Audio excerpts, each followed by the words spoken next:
Okay, that's all right. So, Mark, hold on. Go ahead. Definition of behavior Yes, sir. is, The way in which one conducts itself. okay, definition of personality. Characteristics, qualities that form a person's distinctive character. I'm sorry about that. We are now Okay, videotaping so this. personality is kind of more like, these are like kind of more of your preferences, and behavior is kind of like what happens when those are not met, more so, Okay. right? Yeah.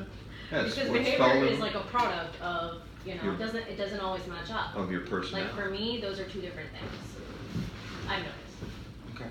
My personality is definitely different than my behavior. Well, and that's part of how you reflect sometimes. Knowing how you are, you adjust. Okay. Your behavior is how you can be seen. Right. What do you want to know? The personality one. I'll read it to you. I got my notes here for Thank myself. you. You're not No, supposed that's you weren't great. supposed to be able to see that. So personality, characteristics and qualities that form a person's distinctive character. Thank you. So he is quite gregarious. Okay. A behavior example would be his degrading behavior towards me. Or maybe he's rude to me, whatever it is.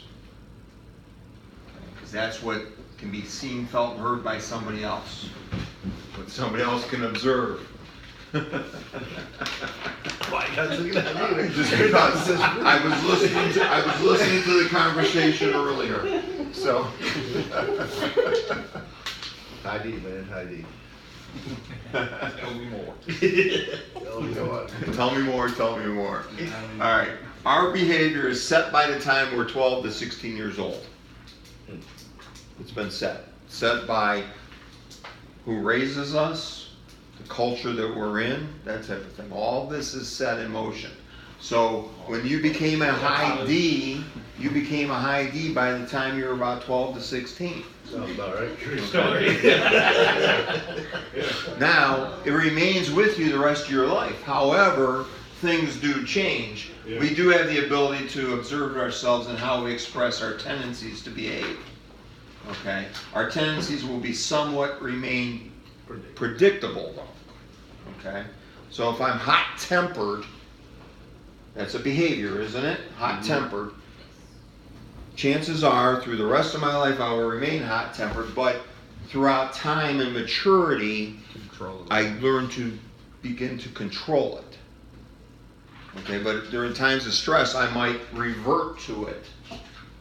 You know, when I'm under the gun, let's say. Okay. As we age, and this is true, because I'm an old man now, as we age, we become more mature in how we express our behavior. I can give you a great example of myself. Yeah. So, I was upset with the performance of one of my firefighters. This was years ago. I was a really young fire chief. I probably wasn't ready to be one yet, but I was. So I was upset with somebody. So you remember when Hostess used to have apple pies? Okay. Well, I pick up the apple pie that's sitting on the table and I throw it across the room and off the wall because he upset me. Do you think I'd do that probably at 58 now? Chances are I would. Now, it doesn't mean I'm still not upset with you, but I will do it in a different manner. You eat his apple pie now as opposed to I picked it up and ate it. It was all messed up. But anyhow, but that's just, you know, but that's how I was. Yes, sir. Kind of quick-tempered, to be quite honest with you. Okay. So as we age, we become more mature in how we express our behaviors. That's still videotaping.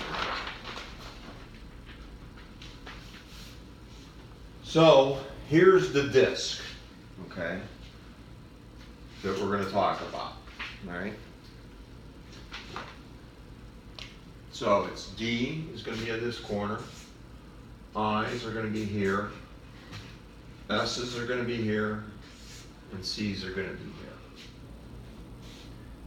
I want us to kind of walk through this to understand which quadrant has different strengths, what they seek, what they fear, that type of thing as we get Did ready. you say you had a copy of? Yeah, I got yours.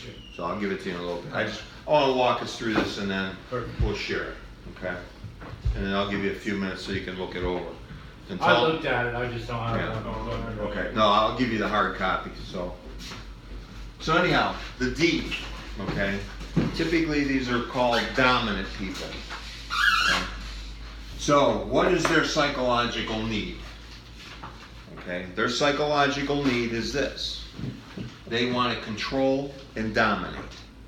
Okay, and what I will do is I will create this and give this to you in a separate form, so you have all this. So don't worry about taking notes unless you feel like it. So their psychological need is to control and dominate others. What do they seek? Okay, so what are they out there looking to try and accomplish? Well, they seek personal challenges. They like challenges. What do they fear? They fear control. They fear losing control. Okay? You ID? No, I am. Huh? I was just thinking. Okay. There. Now, if they're overextended, maybe too much is happening to them, what happens to them? A high D, if he's not getting his way and he's losing control, how do you think he might be?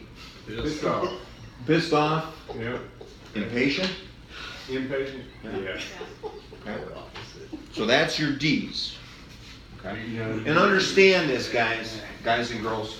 yeah. Understand, there's 4 different behaviors that exist out there. Okay? None of them are right or wrong. It's just the way Yeah. we are. Yeah. Okay? It's the way we are. In Yeah. order for the team to work well together is understanding what makes each of us tick so that we know what to do with each other so we're not necessarily pushing buttons and having confrontation all Right. the time. Kind of like your love languages within relationships. Yeah. It's like Exactly. I mean, I these mean, are our relationships. We have to get along and work with each other. So Right. we can do yeah, like you said, Communicate yeah, we're according to together this. a lot. I mean, Right. I'm close to people worse than I am anybody Than else you are- in my life. right. I mean, And that's because you spend the majority of the time here. Yeah. At work. The I's, these are what's called influencers. care. Okay? These are influencers. What are the psychological needs of influencers? To be loved. Okay? That's our psychological need. Yes. What's their team strength? Okay? Well, they're optimistic people. They're very people oriented. They're very optimistic. So that's their team strength. What do they seek? Well, they seek social interaction and recognition. They fear social rejection. And if they're overextended, what happens to them? Well, they become really disorganized people. So if they become overextended, they become disorganized. Not too long. What's that? I'm a very high D and Okay. And we'll Yeah. get into this in a little it bit. makes sense to me. Right? S stands for steadiness. Okay. Psychological need of somebody that's steady. They serve a higher purpose. The team strength is they're a team player. They're patient and results oriented. What do they seek? They like to seek traditional practice as well as harmony. They like things that are very traditional. They don't see a lot of change. What do they fear? Is loss of stability. And when they're overextended, they become very possessive of things. So we've discussed the D, the I, the S, and now we're going to get into the C. These are the conscientious people. Okay? What's their psychological need? Perfection. What's their strength? Is accuracy as well as intuitiveness. Okay? They like things that are accurate. They seek compliance with their own high standards. So they've got high standards, high expectations from themselves. That's what they're seeking, guess what? From everybody else. What do they fear? Oh, that you're going to criticize their work. Okay, that you aren't so perfect, that type of thing. And then if they're overextended, they're overly critical of their self as well as others. So when they get under the gun, they become very critical of their own performance as well as critical of the performance of others. Let me just see if I got that on the next page. Okay, now, we had DISC conducted for this group, okay? And that's fine. But the problem is, you know, you're gonna be dealing with customers that you don't get the ability to what? Have them do a DISC profile for it. Do this and get back with me.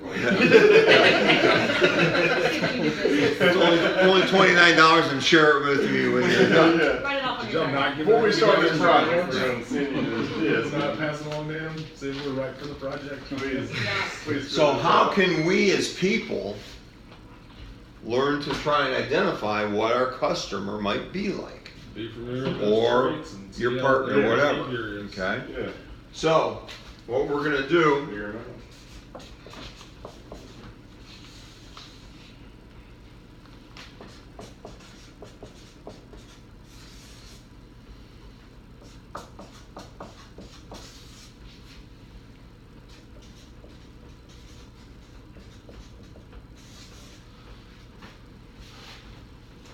so these are two different, these quadrants can be divided up differently here. Typically, your dominant people are very task-oriented, task result-oriented, and they like to tell people what to do. Okay? Your eyes, typically, they're influencers. They like to tell people what to do. Okay? But they tend to be more people-oriented as opposed to task-oriented. Okay? Your S's typically like to ask people what to do, and they're also people-oriented. So they'll ask as opposed to tell. And they're more people-oriented. And then finally, your C's, your conscientious people, are task-oriented, and they're going to ask you what to do. So here's what we need to do when we're trying to determine what somebody might be. Okay?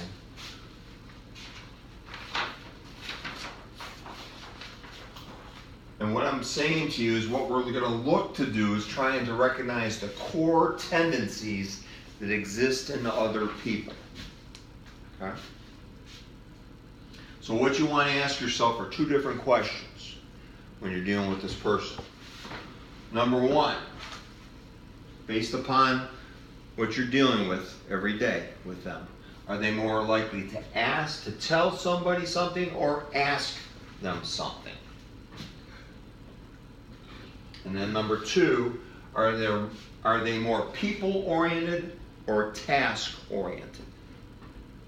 So then if we can determine if I like to tell somebody something, okay, and I am people-oriented, chances are that person is a tell, and I said people, right? That person's going to be a high I, or they'll be an I. They're an influencer, which then I understand, you know, what the psychological needs are. Now, this is, once again, you're trying to determine this without a test, okay? You may fail miserably at this, and you might become very good at it. One of the things that I've done is, and what I'll do when I go back is I'm, you know, kind of learning more about you. I'm going to go back and look at the discs so I understand. I'm going to first try and score you before I look and see if I am doing this right or not. Okay. So, how we recognize the core tendencies in other people.